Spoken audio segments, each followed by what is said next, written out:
The Grand Canyon, one of the 7 wonders of the natural world, its beauty is legendary. Standing on the canyon's edge and hiking down its steep trails fosters a deep connection to the natural world and the sacred beauty of this earth.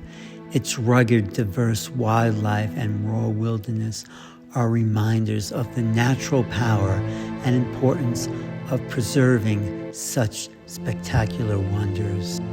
Its presence evokes a sense of timelessness and eternity to anyone looking down over its rim, and its colors one of the most magical spectacles of nature.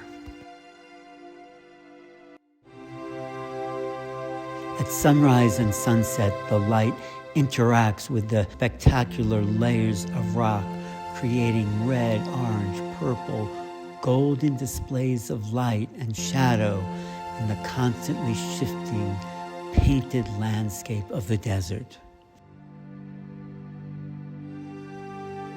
Its vista is breathtaking. Its stillness and immensity gives rise to a feeling of being in a timeless, untouched place where the modern world falls far behind, replaced by the quiet power of beauty. Standing on the canyon's edge and hiking down its steep trails fosters a deep connection to the natural world and the sacred beauty of this earth. Its rugged, diverse wildlife and raw wilderness are reminders of the natural power and importance of preserving such spectacular wonders. These qualities create an experience that many describe as magical, where natural beauty, geological wonder, and spiritual reflections converge. But maybe not for long, because there are forces working to destroy that beauty. And here's some friends I met in Sedona who are trying to prevent that from happening.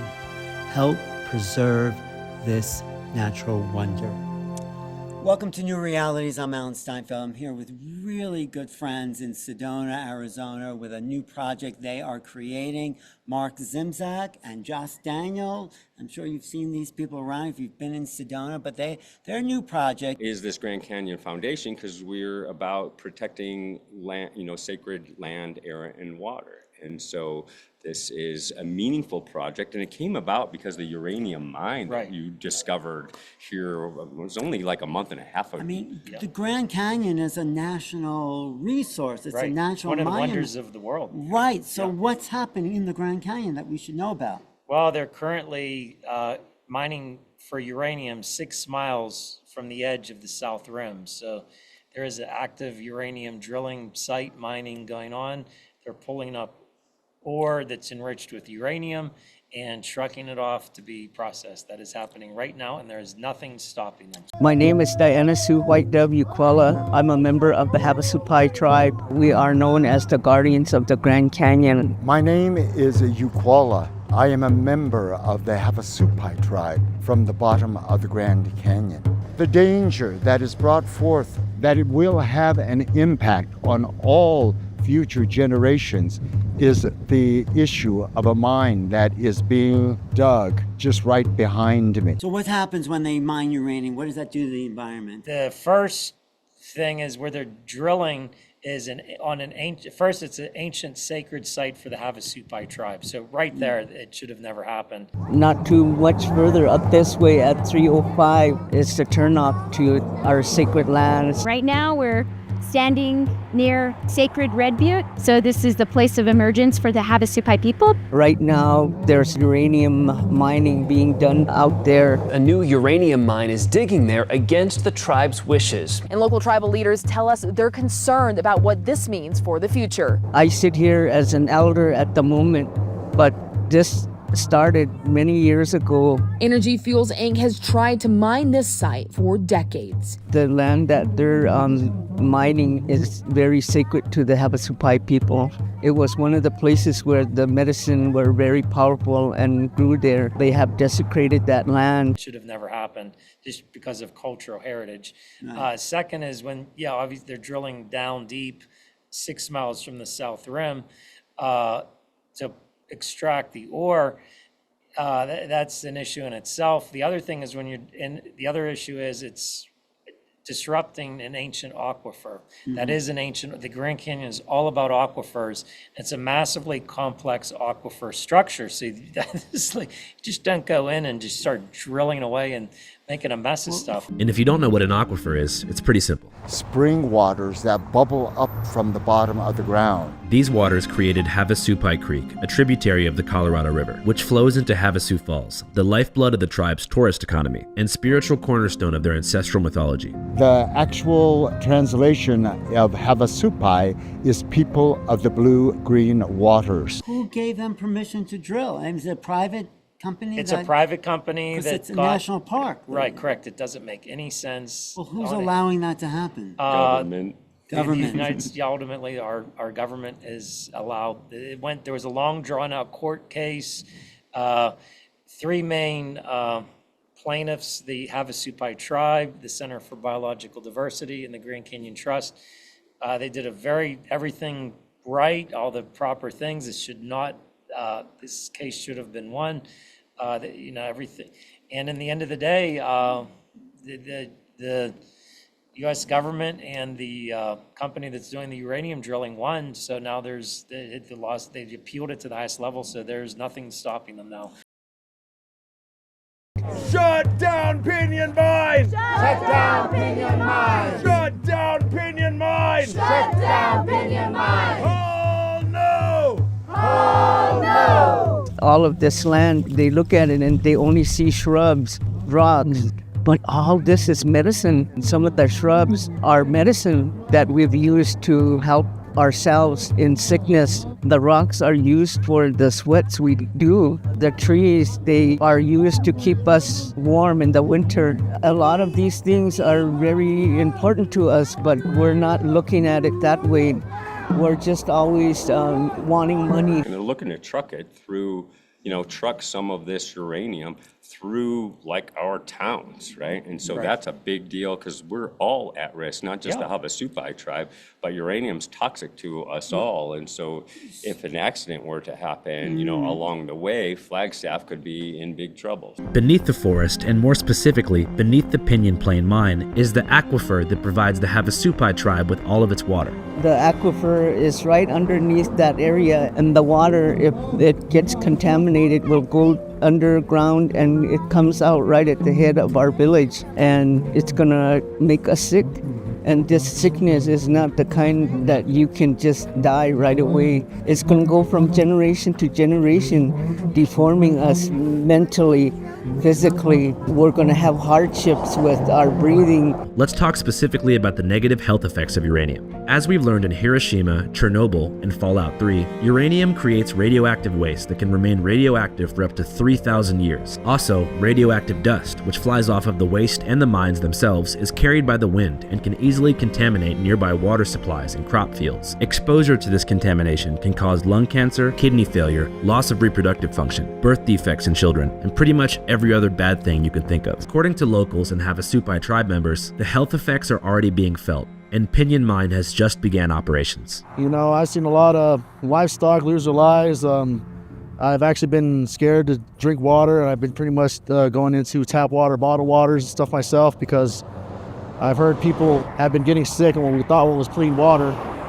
being laid up in the hospitals for weeks at a time due to the contaminated waters. They pierced one of the aquifers and it's been spewing out ever since. And the little animals are going in and drinking out the water or playing in the water, and they're getting contaminated. So what can people do? That's why I set up the Grand Canyon. I thought, this is our main point of interest. So we need a structure to help find remedy, whatever that will end up being for the situation.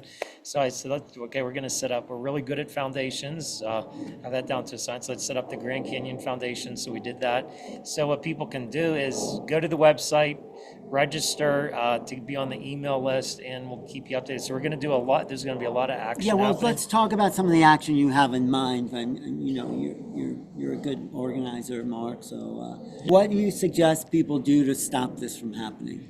Well, we first need to inspire people to bring it to people's awareness, right? Right now, it's the Indian tribes up there, near this land that are aware, and they've created something called No Hall, Hall No movement, right? Which is gaining some traction, right, as they protest, but it's probably not going to be enough.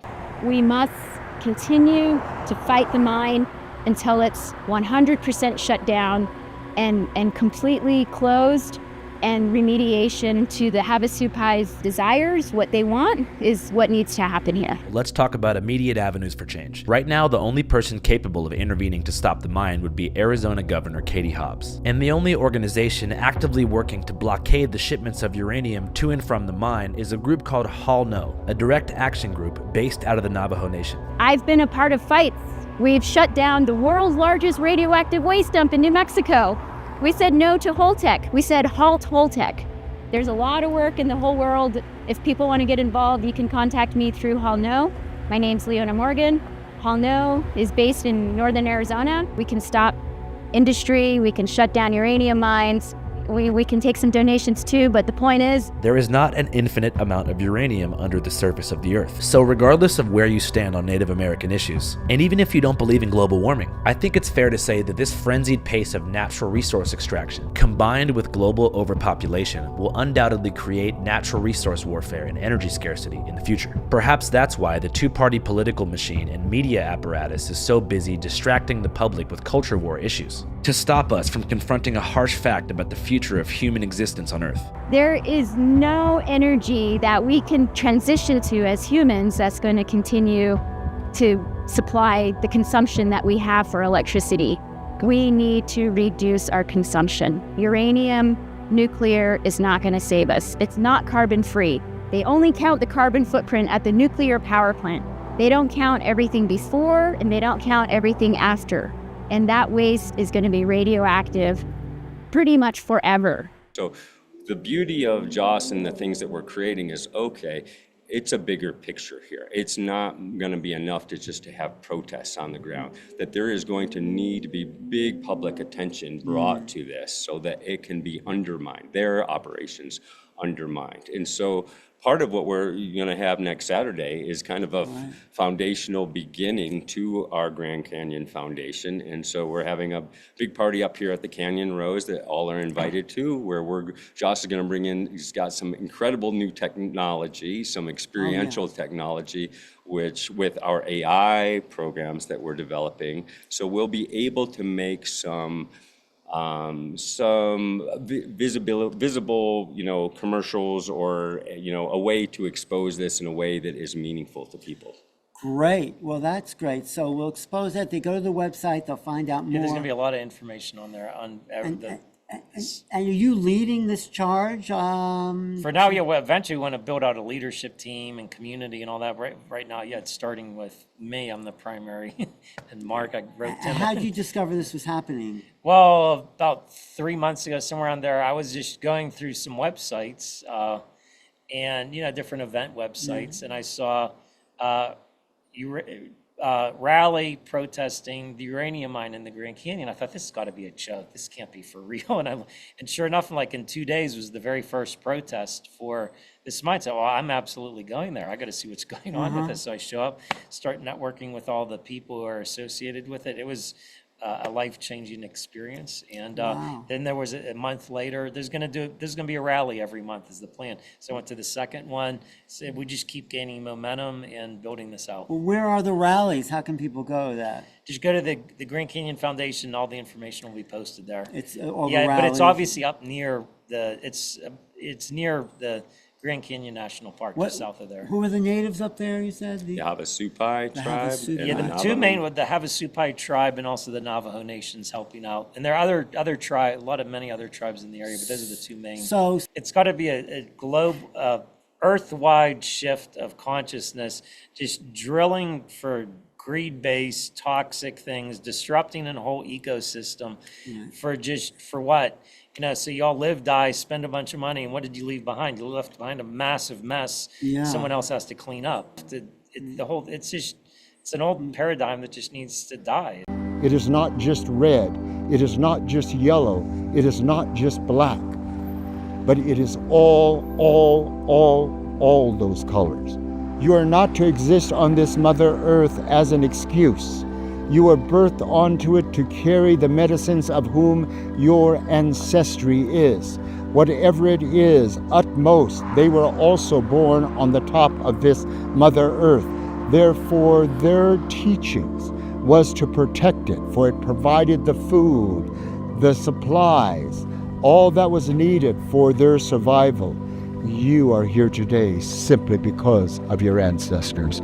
Therefore, honor that and know that we implore you to awaken, and you too must stand in a tall, strong way to contribute to the alchemy that's going to protect this, the Mother Earth, for the future of all people. I mean, nuclear energy, it's kind of the thing of the past, right? I mean, and that's why they're digging uranium. We're not sure. We think there may be various reasons. Our military needs it, potentially for, nuclear, but there's other means of solving those global problems. Mining is not the answer, especially not near people and sacred spots. Of course. Because once it goes through our canyon home, it goes right down to Colorado, all the way to the townships and going downriver. So it's going to hurt us. And it's not, like I said, not just me or my people. But what's your ideas for the new technologies? Well, there's a lot of them. Well, one of the things in the Grand Canyon Foundation, what we're going to do is we're actually going to be offering people advanced red light technology, new way to do gels that you can rub on your body will do different things, and a new way to do a glutathione supplement. So we're actually going to have these health technology. Yeah, these like futures. Grand Canyon Foundation is going to have like the most cutting edge health technology in there available to people. And then we're also going to be developing out an entertainment technology, a new way to project movies and sound, audio, and we're going to be featuring that at the party itself. So that'll be part of the funding source. So we're not like, come to our party, come and necessarily donate. We'll be finding ways to create our own finances. Yeah. And what will you do? Okay, let's say you get like a bunch of money. What will you do with the money? I mean, if you get funded. That's a good point. We have, we won't even call them lawyers. We'll call them legal, people that understand the law to help bring some of these systems down. So it's really employing some people that can help put an end to this. I see. So you need legal action to stop this from happening. Public awareness. You just, even a lot of people in the area aren't even aware what's going on. I mean, I've been in the Grand Canyon a lot. The park rangers, hey, do you know they're drilling? They don't even know. So just first step is build public awareness. Look for all available remedies to try to make all parties whole and balanced. We try to avoid confrontation. Just say, hey, this isn't cool. Let's see if we can have a meeting of the minds and find resolution so everyone wins. I don't know how that'll turn out. All I know is we're moving and we're creating action-driven purpose, and something will happen. Something will unfold. It's positive. Are you looking to models like the Standing Rock resistance? Are you looking at those kind of movements? Not really, no. Why not? That was successful, wasn't it? No, it's not. It's all about that. That's about confrontation. We would but they're just challenging the companies that are trying to ruin natural resources. Yeah, that's one way, but we're more, just diplomatic.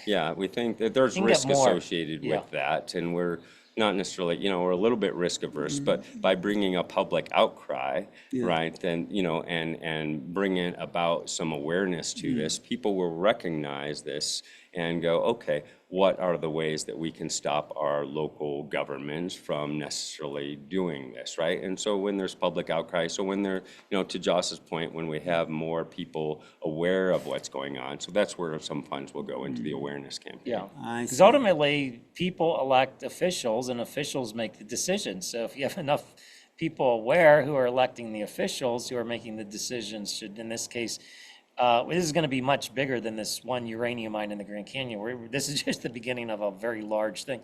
But once you have that awareness, then people are like, that's not, back, in the 70s when doctors were doing commercials, cigarettes are great for your health. I mean, Right, well, right, obviously right. we've shifted that. The same thing needs to happen with this. Well, it seems like people are getting more aware, but then you hear about this stuff, and Yeah. then it's like, well, how evolved have we been? Right. So, well, thank you guys for bringing this awareness. The Grand Canyon Foundation.com. Right. .com. .com. The Grand Canyon Foundation. No, it's not. It's just GrandCanyonFoundation.com. GrandCanyonFoundation.com. Yeah. And there's going to be a lot of information on there. Another part of that is going to be an AI. We're going to be launching an AI technology that makes movies.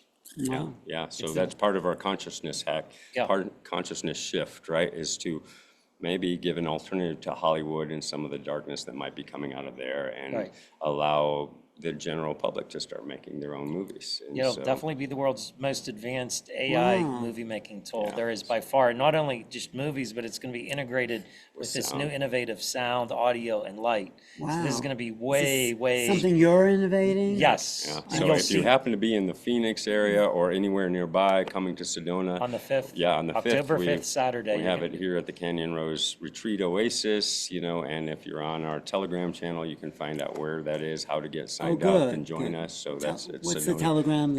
At Sedona Quantum Consciousness. Okay, okay, great. What is beneath the ground and what is above the ground. There was very specific giftings of divine source for its placement. What is beneath is meant to give that strength and empowerment to those that are on the above. For those of us that are on the above, we have the beauty to watch and see and hear and feel, and know that what we see beneath us and around us is the medicines of which we are given the opportunity to gather, to bring it forth into ritual, into ceremony. There is no limit to what this divine source has brought forth to us as its caretakers, as its sentinels. We're to hear this, and this hearing isn't necessarily of a language that we understand. This hearing is that of what is around us, that wind that is gently blowing, that beautiful bird that is singing, the beautiful sound of the wind within the trees, that rustling, that is spirit talk. What is affecting the future, the wellness, and the survival of all humanity is what is happening right now, to desecrate the Mother Earth in digging it, bringing up things that are going to have an effect on the survival of all people. Its depths so vast, where shadows sleep, the ancient stones their secrets keep. A river carves with gentle hand the timeless tale of earth and sand. Reds and golds at twilight's glow, a fiery sun sinks soft and slow. In deep silence the canyon sings of endless times and boundless things. Nyakwawo, habsuwin ya ikwawa.